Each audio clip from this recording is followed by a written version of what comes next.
Welcome back to The Rhode Show. This morning in The Buzz, we are talking about the ideal work situation. Now, according to a new survey, Monday through Friday, 9 to 5, go ahead, sing it, Dolly, is the best possible option. Researchers at Harvard and Princeton recently surveyed people currently employed or in the job market. And that's the schedule most said they prefer. Now, the survey also found that some are willing to take up to a 21% pay cut if they could work from home. So we wanted to know, what do you think is the ideal work situation? 21%? It's a lot of money. First of all, absolutely not. That you're losing a lot of money there. Yep. Or, well, a lot out of your, what you need. I would not take that big of a pay cut to work from home. Absolutely not. I don't really like the 9 to 5. I prefer the schedule that we have. I like this earlier time, that 7 to 3 sort of deal. You're out just before the traffic hits, you're in before the traffic hits.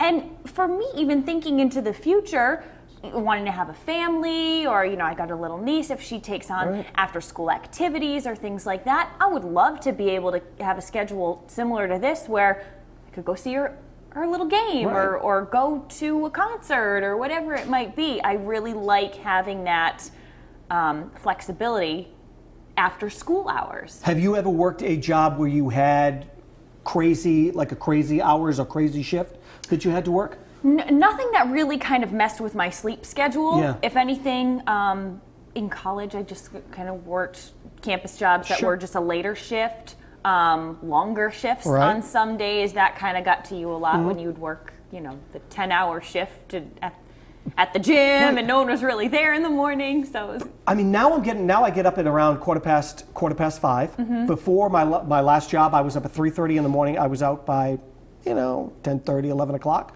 That was a good gig. Yeah. That was not bad. I was home during the day. I could get stuff done during the day. I've worked overnight shifts before. I've also worked, actually when I was here before, I came in at 3 o'clock in the afternoon and would leave at 11:30. And the only thing about that was a lot of people would go out after work when you would leave here.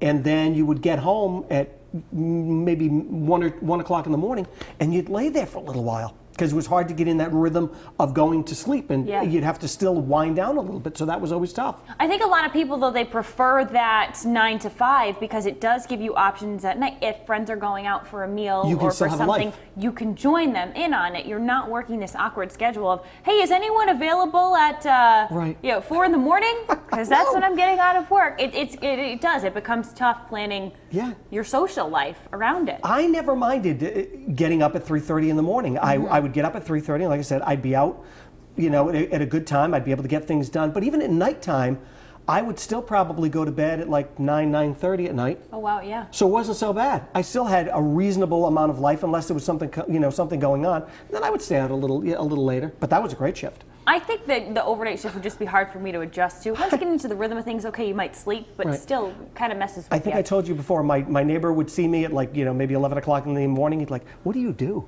He thought I was like dealing drugs or something. Definitely not. Do you work? Spinning the ones and twos. Do you work? Brendan, did you ever have a weird work shift? When I lived in Los Angeles, I worked on this reality show, and it was like a 14-hour day. It was brutal. And then you'd get home, and then I would have to like drive 45 minutes to the set or like to the production office. So then when I would get home, they'd be like, all I would want to do was eat something and go to bed, but it would take forever to make food, and it was just not ideal. Vicious cycle. But I survived it. I like the schedule we have now. Getting in around 7 works very well for me, for those of you scoring at home. Well, what is the perfect work situation? As usual, we turn to our social media friends to get their thoughts on this. Adam Cardinal shares first. I'm a realtor and have a home office. Love it. Obviously, I still have to work nights and weekends to accommodate clients, but being able to do paperwork and filing in my jammies is a definite perk.